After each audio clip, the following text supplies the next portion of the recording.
Today, I am being joined by the Reddit user GarnetAndOpal. Thank you for joining us on I Found It on Reddit, Phoenix. Thank you for inviting me. Oh, I'm so glad I finally get to talk to you. I've been reading your stuff, and I feel like I need to share things with someone who knows what I'm talking about. Aw.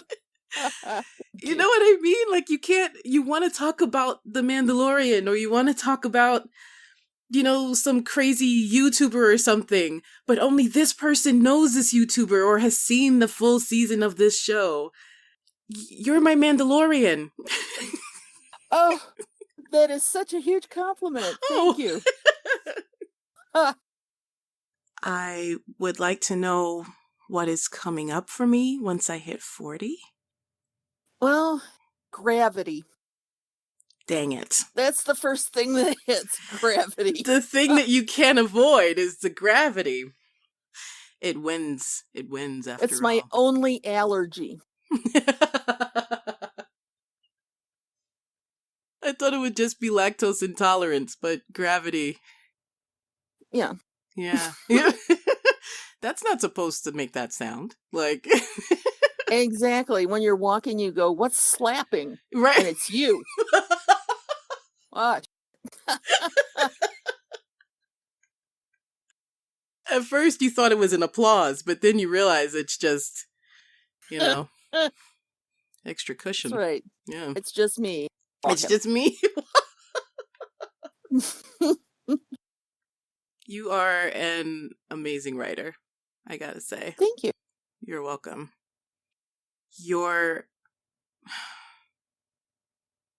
There's something about the way you are able to take a person out of their mind space and put them into yours. That is truly something. I'm going to start with my lament.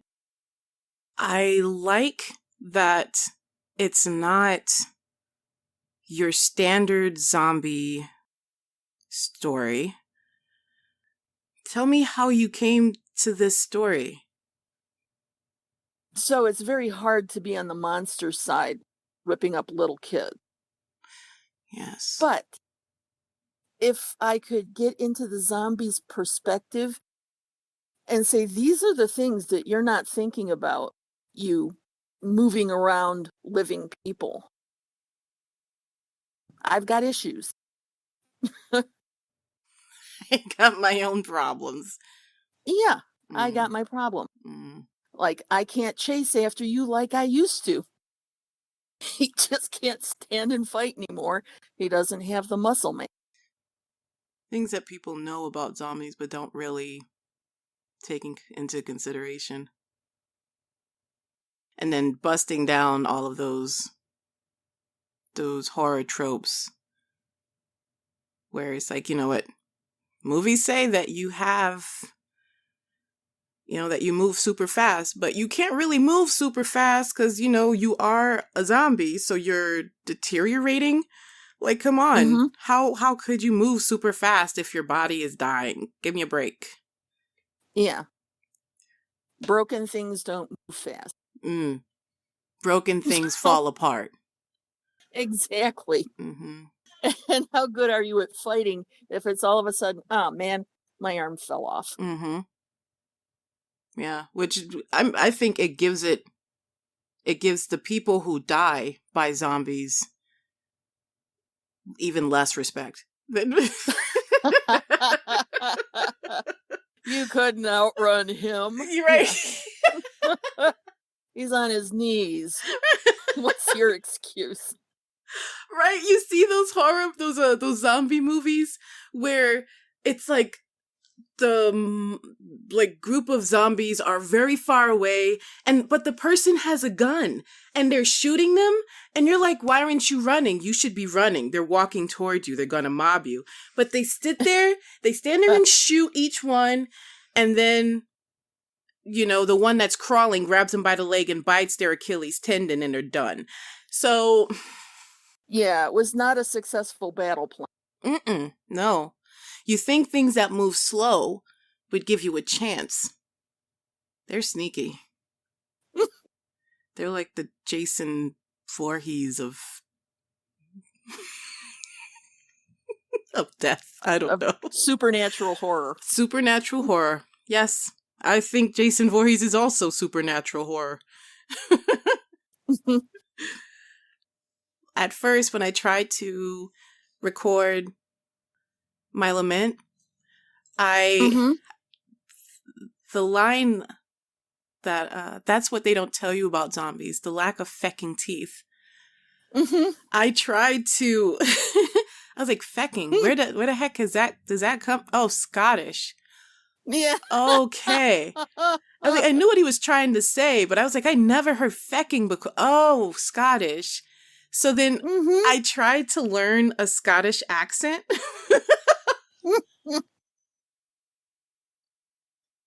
Oh, that's fun. I was a month in, and I was like, garden, fleur. Like, it was just like, I was trying to get it, and that's not the worst of it. No, it's not. It's not. It's not the worst. The worst is the lack of fecking. Yes. I was like, okay, so this is a Scottish zombie with 3 teeth. How do I do that? So I was like, you know what? I'm just gonna, after a month. That's so cute. I'm just gonna, I'm just gonna be me. How about that? Because I can't. But it's adorable because it shows the research. Yes. You wouldn't believe sometimes the research I do for just a story that's 500 words. Because I may be setting it in Iowa or something. I've never been there. Right. So I start looking up maps and looking up pictures of highways to make sure I'm getting a straight piece of highway or highway with a median strip. You have to, like, because someone's gonna Google it. Someone's gonna find out. Yep. Not just because they're going to find out, but having it be accurate is also a plus in people's minds as well. And you write about it with more familiarity if you've seen it. Yes. So you have to invest something of yourself into learning whatever it is that you're doing. Yes. Yes. And then not show the nuts and bolts of it. If in a story you say, well, on the map, that's it, you're done. That's it. That's all. I mean, if you really want to get into that 500 word limit, you can just say, but, saying what is actually on that road or how that road is or what the temperature is or how crappy the car is that you're driving in, so much better. It makes it all real for a Absolutely. If you have to stop and put in brake fluid. Yes. Or something. It's like, wow, that's a pretty desperate thing to have to put in, Yes. And that's someone who knows their car. Yes. So if they say something's weird or wacky, this is somebody who knows how to put brake fluid in. This is not just some ignorant jerk. Yeah. That says, yeah, my car ain't acting right. Right. No, if they say it ain't acting right, it ain't. It ain't acting right. Nope. It ain't. I have to pee in my radiator every 500 miles. Like, this person has suffered and is able to adapt. Like, this is someone. Someone who can make do. Someone who will make do. That's what you want next to you in the zombie apocalypse. That's what I was just about to say. Oh my gosh. When the zombies come. Yeah. Phoenix, get out of my head. I haven't showered in weeks. Like, you can smell them. You can yeah.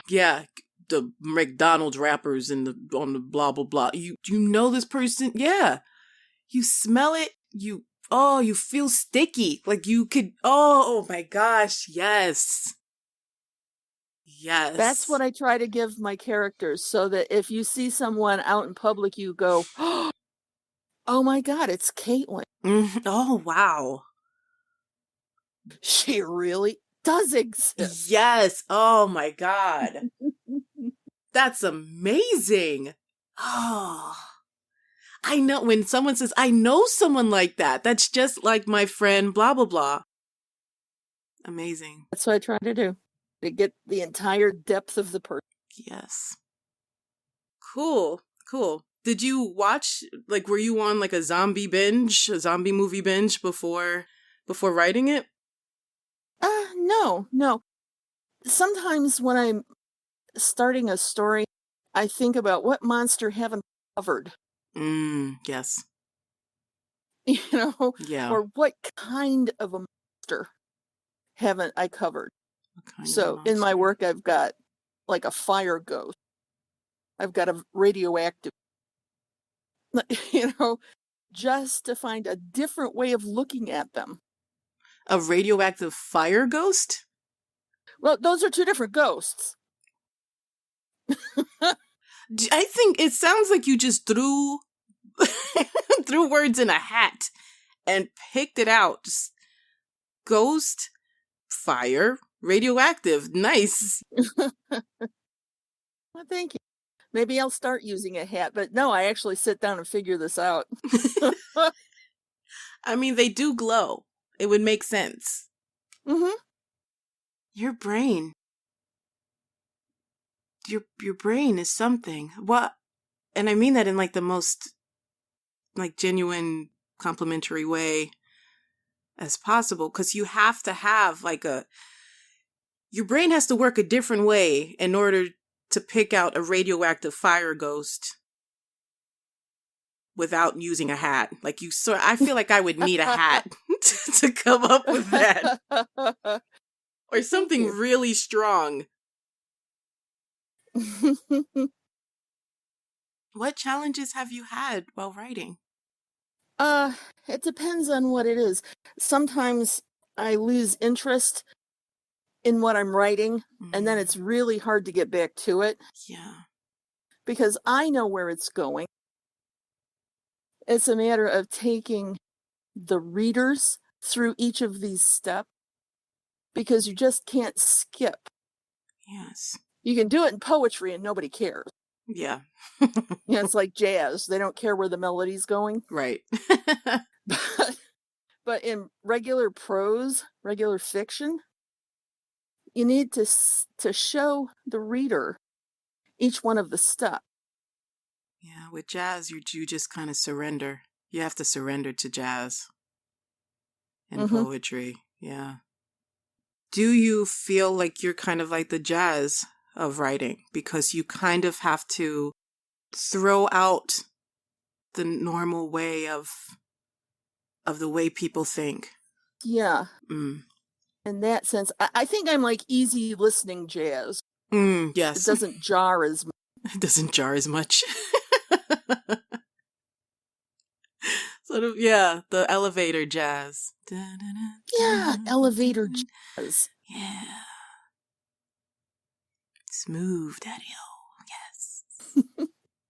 When writers start, I guess I'll just use myself as an example, because I'm kind of starting out writing. I understand what you mean when you say you can't just jump from one to another. In my experience, when I try to write, I'll be inspired, I'll get like an idea, and I'll start, but then sort of run out of inspiration. So the story never finishes. But then I get another idea over here. And once I go to the other idea over there, I can't go back to this one that I started, because it's a totally different mindset. Yeah, I get that. I'm also a knitter. Yes. I knit, crochet. Yes. And I will have a million projects going. Yes. Because I'm interested in doing this one. Do I have 8 other things right in front? Absolutely. And I do the same with my writing. Sometimes I will just sit there, let it slide, because either I don't feel like it at the moment, I eventually do get back to it. So my advice for anyone who's starting writing and they lose their momentum Mm. with a story, don't crumple it up and throw it away. Don't delete it. An example of one of those things for me Mm. is my story about Dolores. It's got multiple parts, 28 little chapters. She goes to the hospital with a tumor. You take it out, and just as they're about to discard it, it starts to wail. It has a voice. Holy crap. And they try to figure out how to sustain it, and then they find the tumor has a lump, and they look at it, it's a tumor. Okay. And I keep going with this. The tumors get more and more advanced. And then the reader figures out many, many chapters down the road what they actually are. No spoilers. Yes, please, no. The Strange Case of Dolores Cranon. Okay. Exactly. Okay, got it. Infinite Dolores. Infinite Dolores, got it. Cool. Goodness, you keep giving me more and more things to read, and the lists you have a very long list of stories that you have posted on Reddit. There's well over, I'm going to say well over 50. Oh, definitely. Yes. So if you are looking to read more stories by Phoenix or Garnet and Opal, her Reddit username, then just go to the link in the episode's description and you can check it out. I am sure you will find something that you like. She has comedy, noir. Noir. It's the French word for black. Like the very tropic detective novel. Yes. But my noir is peopled entirely by animals. One of them says a dangerous game of cat and mouse, and I can't help but wonder. Yeah, it's a cat. It's a cat. And a couple of mice do appear in this story at different times. Oh. There's a rat, a few dogs, a little bird. Yes. Because, like a little bird told me. Yes. Wow. Of course. Has to be a little bird. Oh, Careless Whiskers. I cannot wait. That is so cute. Okay. And she has sad stories. Of course, Infinite Dolores. Horror, spooky, creepy stuff. Erotica, and miscellaneous. So you are sure to find something that you like in here. And once you do, please leave a message so that we can do a part 2 with Phoenix, so that we can maybe answer all your questions if you have any. They are welcome to message me directly if they like. So I think you'd asked me about a story I'd written called The Box. The box, yes. Mm-hmm. Mm-hmm. And I wanted the first version didn't have everything in it that I wanted. Right. The first version I posted. Right. The longer version lets you know more about the narrator. He's wheelchair bound. Right. And I like including people in my work who aren't necessarily included. So, like a handicapped person, hardly ever, the narrator of a story. That's true. I did read both of them, and I noticed a difference between, the longer and the shorter one. And I actually preferred the shorter one. It wasn't that I didn't.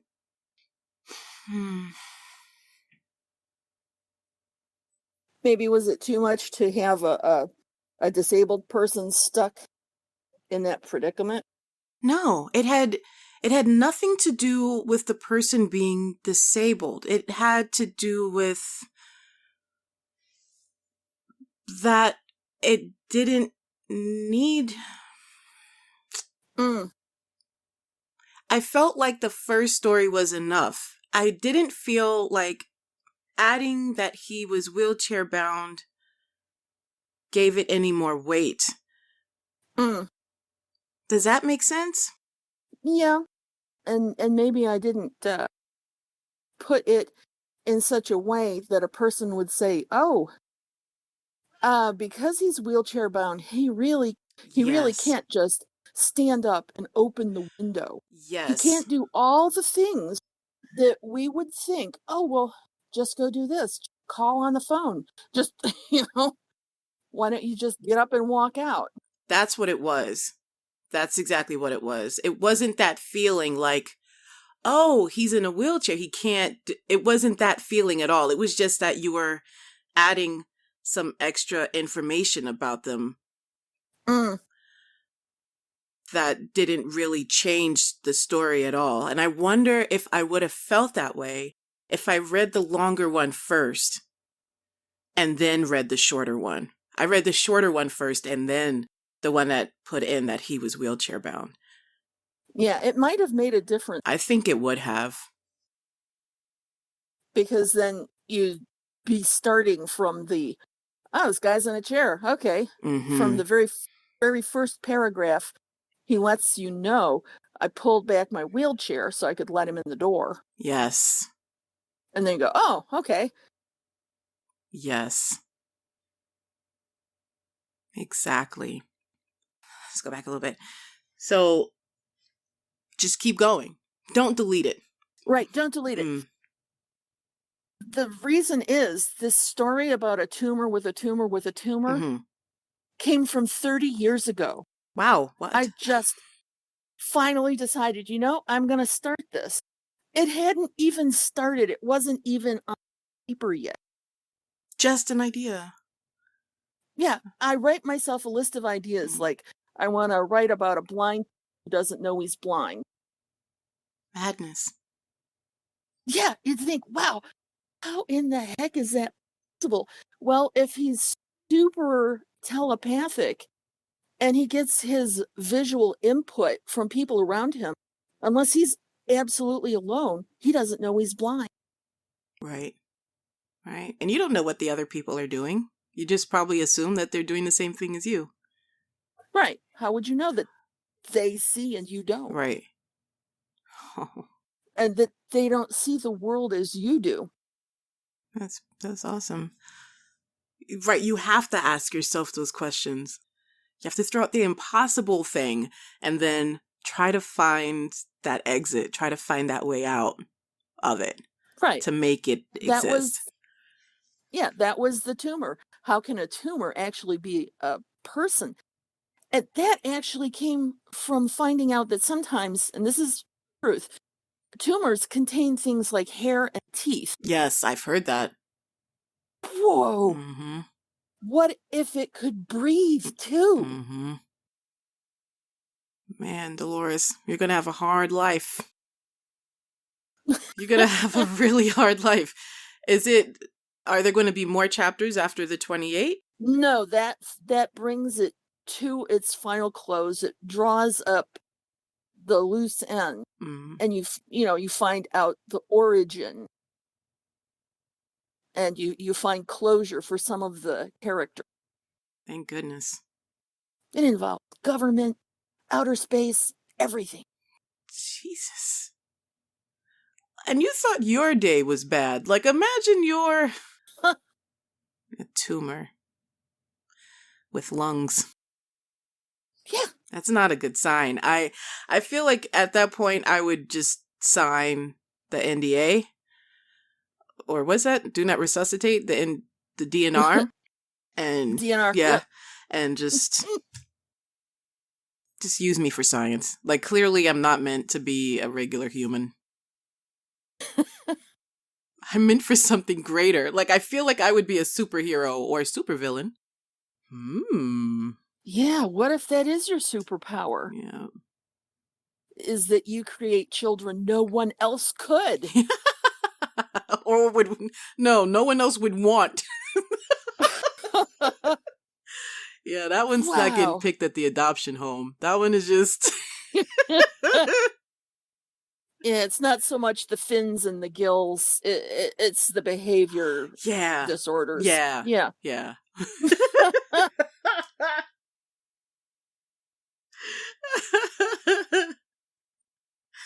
We're open-minded, but we were really just looking for an infant human baby child. Yeah, Yes. nothing with scale. No, something with less scales. We don't mind the tail so much. It's the 6 nipples. Yeah. I mean, 3 is fine. 3 is okay. But 6? I don't... That's just too many nipples. It's 3 too many nipples. I can't. There's no video for that. There's no training for this type of child. How does it breastfeed? Like, is it still considered human? What box do we check on birth certificate? Like, Do we have to always check the other on race? Other for everything. Male, female, other. Other. Yeah. Yeah.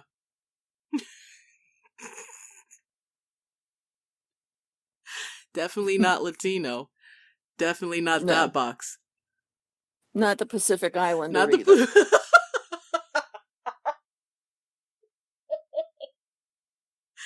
Unless, of course, they came from Godzilla's island, and then maybe. That is a very different island.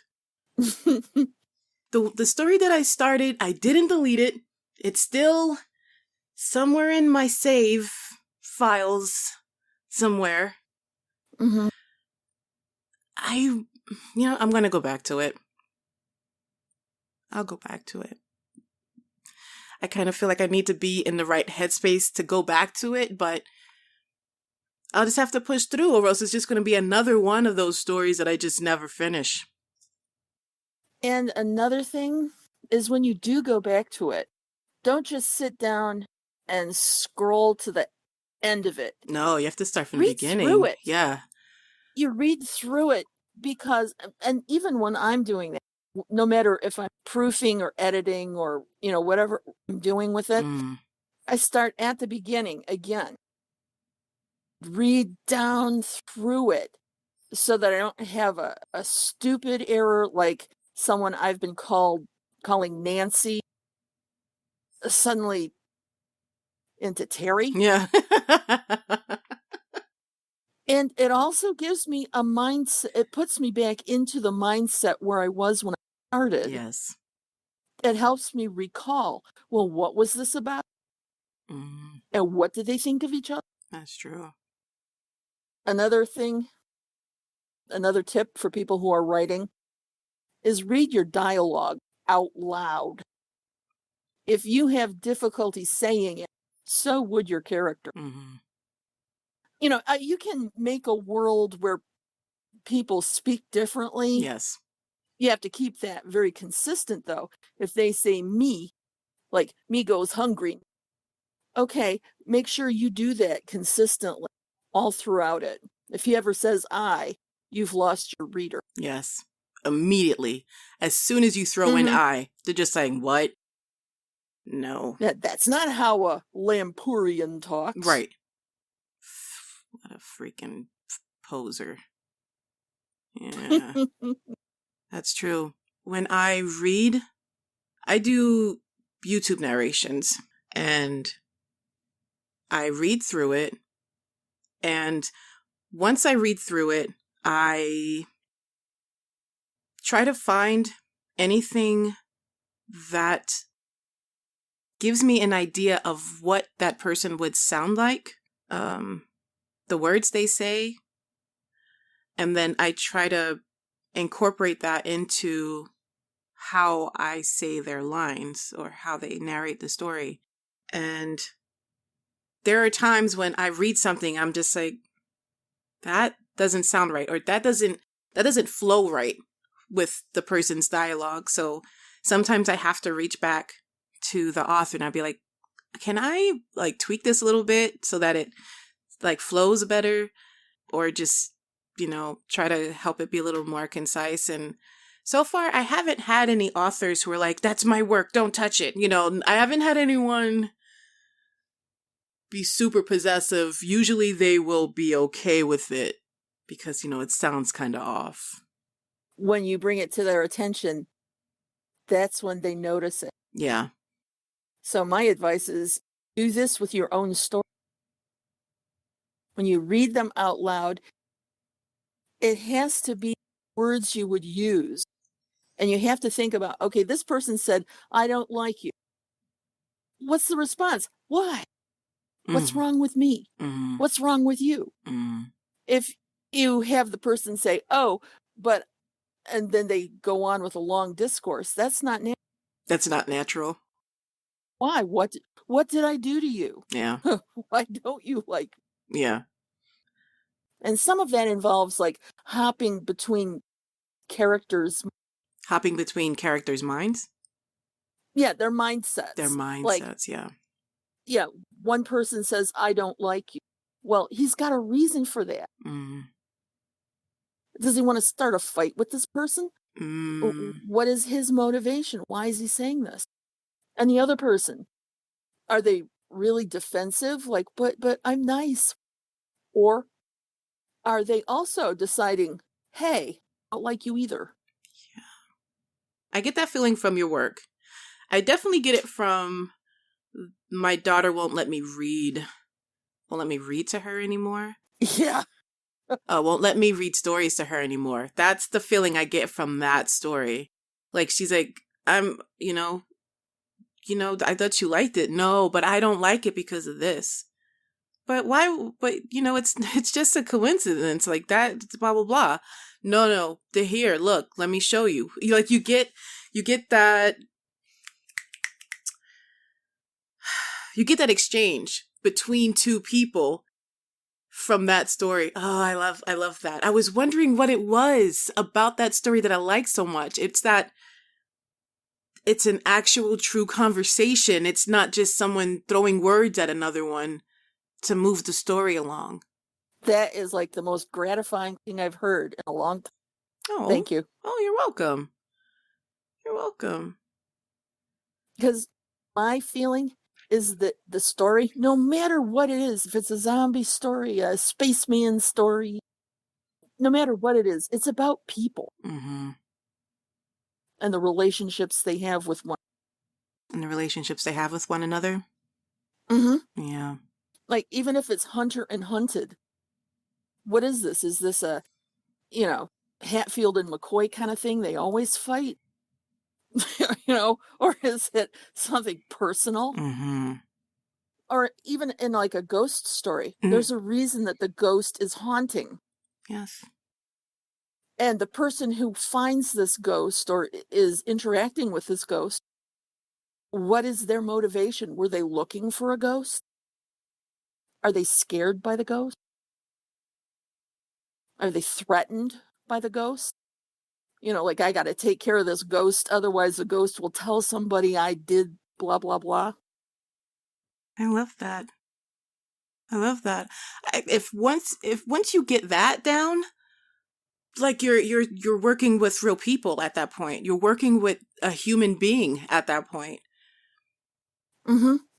You're working with an actual story. Actual people. Yeah, with actual people. You're giving these characters depth at that point. And the story can go anywhere. Is that what happened with Misery's Company for you? Yeah, that was a person. I decided I was going to have a person haunt a ghost. Yes. Like, blew my mind. I was like, oh my God, what? I was like, it's true. She's definitely going to have that person forever. Yep, there's a forever relationship there. It's not conventional. Nah, no. Yeah, you're not going to get anyone to to officiate that wedding. No, but they are linked forever. Man. 133 upvotes. That makes me so sad. On Reddit, when I get that many, I'm like, woohoo! 133! Yeah. Hip hip. It's Yeah. not, it's more than 6. Right.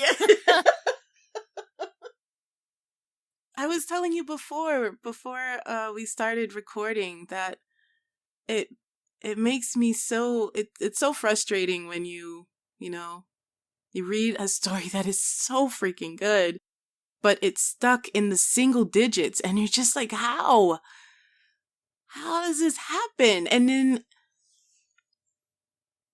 I mean, once it's stuck in the single digits, the chances of it being read is just so slim. It's so rare. And that's the reason why I always start with the new short, scary stories. Sometimes they end up going up to thousands after a while, but other times they stay in either the single digits or in the hundreds, and they never reach that potential that I predict that it would be. And that's that. You have so many good stories on here, Phoenix. It may be related to time, or maybe that's only one thing. Only one factor. Yeah. The last interview that I had, we touched base on that, how there's, a whole algorithm or, something that tells you when's the best time to post. But I mean, even with them using it, they were like, yeah, I never really got, like, it really never really benefited me that much. So. Yeah, I think it's one factor out of many. So many. So many. Yeah, we touch base on title. We touch base on your username because, some people just see a username, just flock to that username. Yeah, I think that's another thing that I meant by clique. Yeah. It's a cliquish thing. If person X posts, everyone flocks to it. Yeah. And they all upvote it, whether it's actually all that good or not. You've been writing for so long that do you ever feel like you run out of ideas or, I've done this already, I don't want to do this again? No, not really. Mm. When I was younger, I was more afraid of that. And I was very jealous of my work, very possessive. Because what if someone took it? What if they take my idea? Yeah. And I mean, there was even a really great noir detectives film called DOA, where someone is plagiarizing other people's work. And it leads into, death, deception.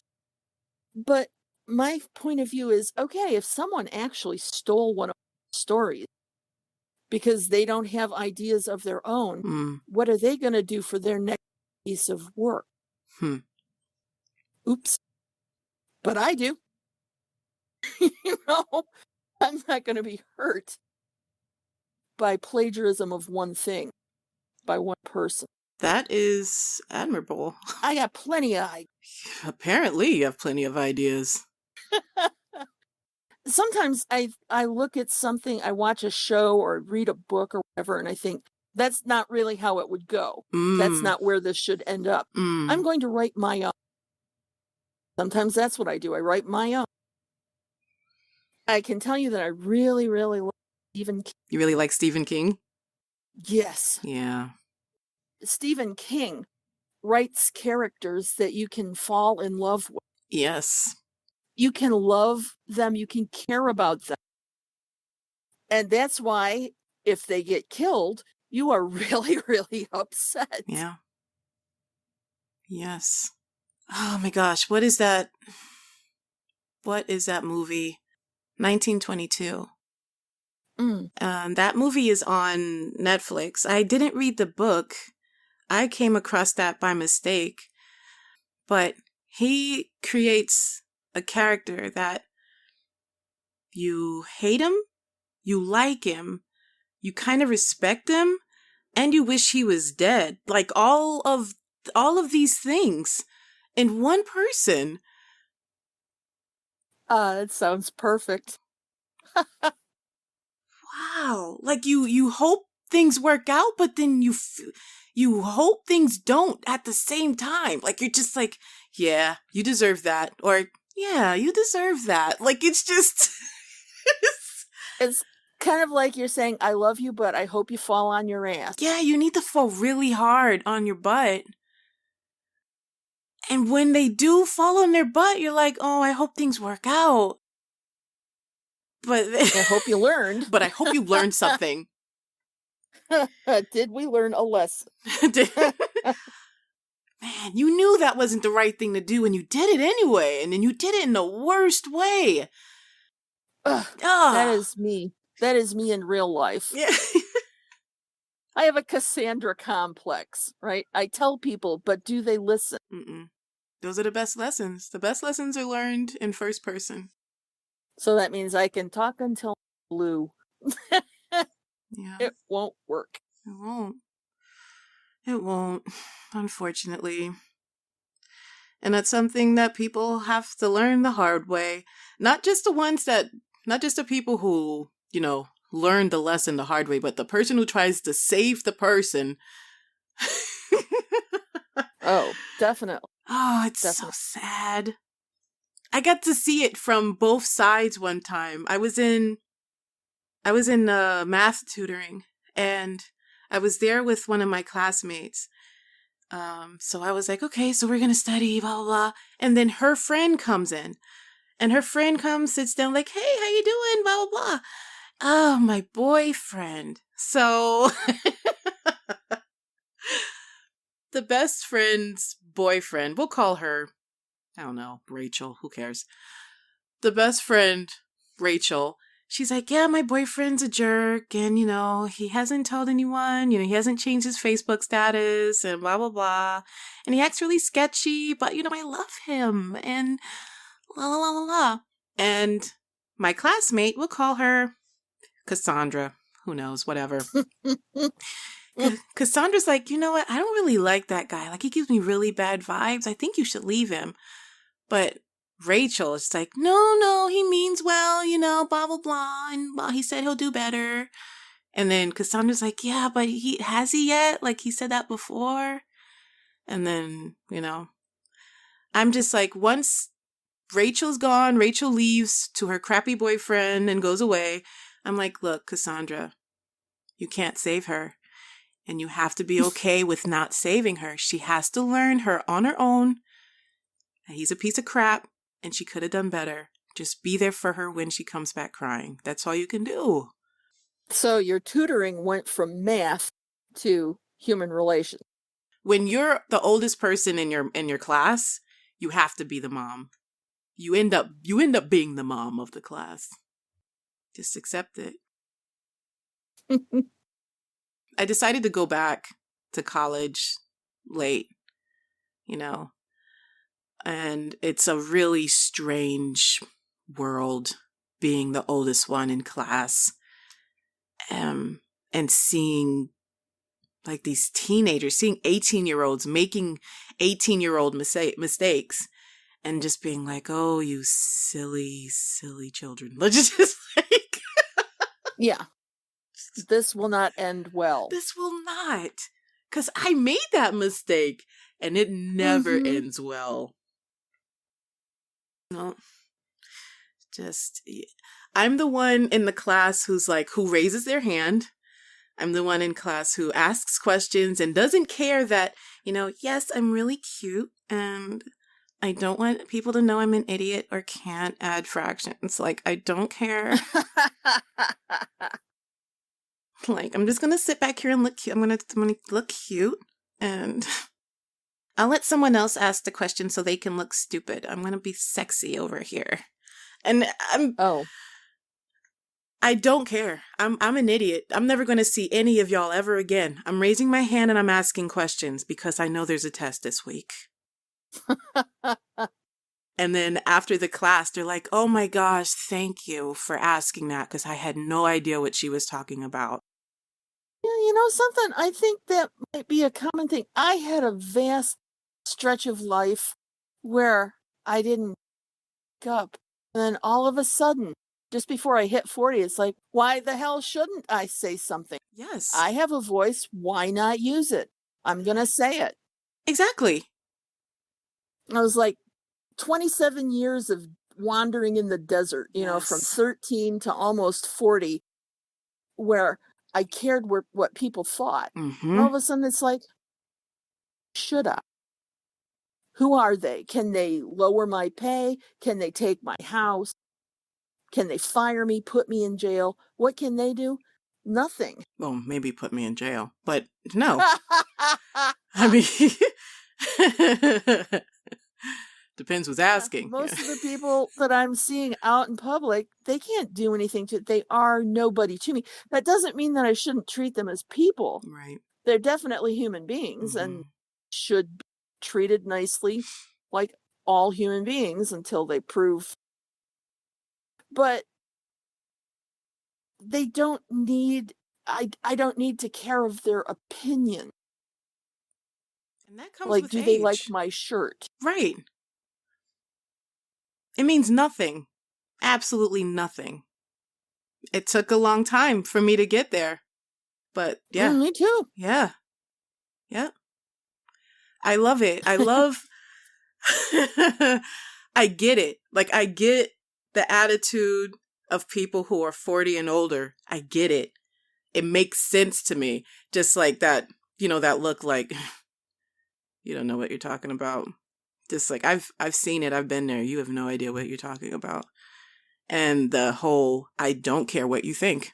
I don't care what you think or what you know or what you've seen. You haven't seen it. Yeah. I have an expression and I'll clean it up a little bit. Mm-hmm. It's if you don't like what you see when you look at me, don't look. Look away. Look away. Close your eye. God gave you eyelids. Use them. I love it. Oh my gosh. Could you imagine feeling that way when you were a teenager?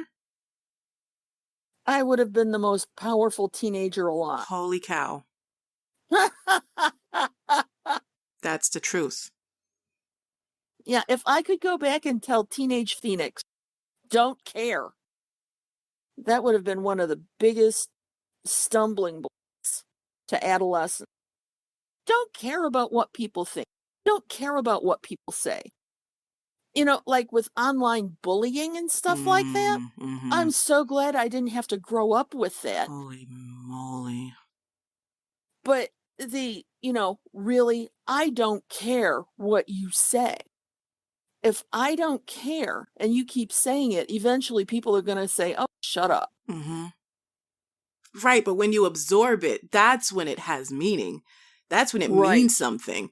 But if you just completely deflect that and just don't accept it, I don't have to accept what you say at me. Give me a break. Yeah.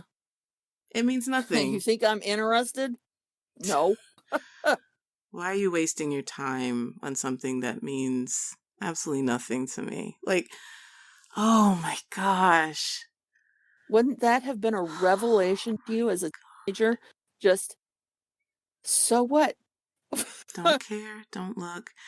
I used to put so much stock in being popular. Like, I used to care so much about, I used to care about friends I had. I used to care, in junior high school, I cared about the friends I have. I love that people have friends from junior high and elementary school. I don't know what that's like. Me neither. I don't know anyone from junior high school. Mm-mm. I don't know anyone that I knew in grade school or junior high or high school or even college. People go different ways. Yeah. And my concern when I was very young was not whether I was popular. It was that I wasn't. I was different from everybody else. If I could just go back and tell little Phoenix, don't worry about that. They aren't anybody. The person that calls you fat today, in another 40 years, she's not going to be anybody. Mm-mm. She's just a person. That would have been so helpful to me as a little one. I wouldn't want to go back. I wouldn't want to go back to being a teenager at all. Oh. Especially now. Oh my teenage God. with the internet. God. There are times as an adult when I have too much internet, I've just had enough. Man, you scroll through Reddit enough. You scroll through it and you just see too much sometimes. You're like, what's going on in China? Oh my God. Like, what? Russia? What? It's just like Crimea? What is happening? There's stuff all over the world, and it doesn't matter how small or how big it is. People will have arguments about Crimea. They'll have arguments about cold processed soap. It doesn't matter wherever you are in Reddit. They will argue it with the same depth, with the same ferocity. They will Yeah. It will be the same anger. Same intensity. Yes. Oh, yeah. If you're not doing cold processed soap, you're just not doing soap. Well. You hate the planet and want it to burn. Just like... That's... Come through the screen at me, bro. Yeah. Kill yourself, fool. Just like, it's... They get so intense. Yep. So intense. Tell me something crazy about yourself that people don't know. Wow. And it has to be something better than I can wiggle my nose like a rabbit. That will be up there. You can do the... I'm not talking about side to side. I'm talking up and down like a little bunny. Stop it. What? Yeah, up and down like a little bunny. It goes bubble, bubble. The sound effects sell it. Okay, think of the face that Marilyn Monroe used to make where her top lip sort of pursed out, Mm-hmm. lengthens the nose. Now do that really, really fast. Nope. Nope. My nose is laughing at me right now. I'm like, yeah, I can't do that. Yeah. Yeah. And it will also make you see Marilyn Monroe in a completely different light.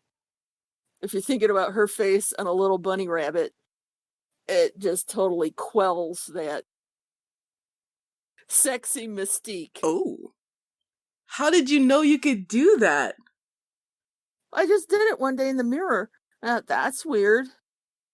I can make my nose go up and down. What is that that TV show where the woman wiggled her nose to do magic? Witch. Bewitched. Bewitched. Bewitched. Like that, or like something like more than that? Yeah, more than that. It's not just side to side. Wow. She used her top lip to sort of wiggle her nose side to side. Mine goes up and down. Like a little bunny. Okay. All right, I'm beat. I'm trying to move it with my finger for some reason, like that's gonna do anything. Stop it. Just stop trying. It's a very specific skill. I can't curl my tongue either. Like, I can only fold it from front to back. I can't roll it. Oh, I can roll my tongue too.